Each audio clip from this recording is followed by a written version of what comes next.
Salut à toi, c'est Ozadziwa et on se retrouve aujourd'hui pour découvrir ensemble un dinosaure qui m'a été demandé par l'un d'entre vous. C'est parti!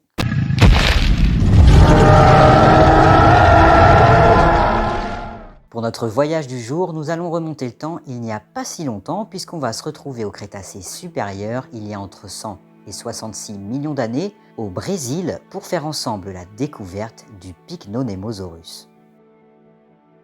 Notre ami carnivore dont le nom signifie lézard de forêt dense a été décrit officiellement en 2002 par les paléontologues Alexander Wilhelm Armin Kellner, oui c'est le nom d'un seul des deux paléontologues, et Campos qui même s'il a un nom beaucoup plus court, n'a pas de photo.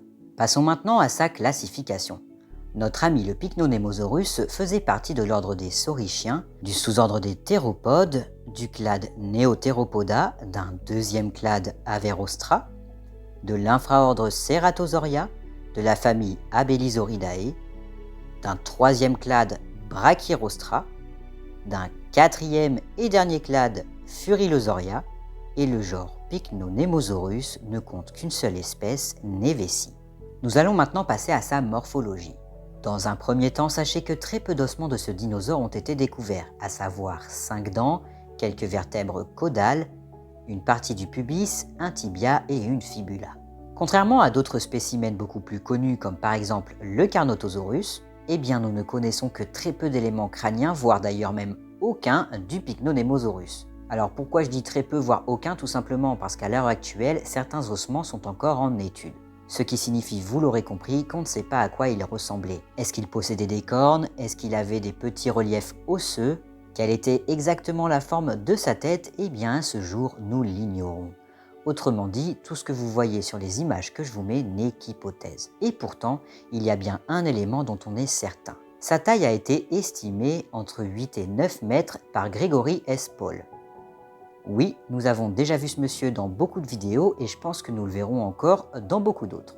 Eh bien, son hypothèse a été validée lors d'une étude menée sur la taille des Abelisauridés en 2016. Autrement dit, à ce jour, le Pycnonemosaurus est le plus grand spécimen connu d'Abelisauridés. Cette info est énorme. Maintenant, on va aborder un sujet qui revient souvent en commentaire, à savoir quelle proie est-ce qu'il pouvait potentiellement chasser. Eh bien, nous sommes sur un prédateur sud-américain. Autrement dit, son environnement est bien différent de celui du Tyrannosaurus rex par exemple. Ses proies les plus probables étaient très certainement des titanosaures comme l'Aeolosaurus. Si c'était un prédateur solitaire, il se concentrait très certainement sur les proies plutôt jeunes, voire faibles ou malades, et sur les individus isolés. Il aurait également pu chasser de petits ornithopodes ou dinosaures plutôt rapides.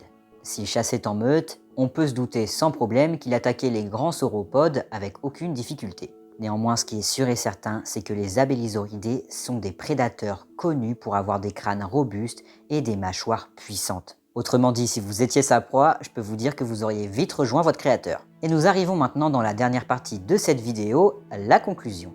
Malgré son manque d'ossements, le Pycnonemosaurus est reconnu comme un Abelisauridé valide, ayant bien vécu au Crétacé supérieur. Il faut comprendre que pour la sphère paléontologique, ce spécimen est vraiment très important puisqu'il est très certainement l'un des derniers carnivores à avoir foulé le sol de notre planète. Mais puisque ces ossements sont en quantité trop insuffisante, on ne peut pas les étudier avec précision.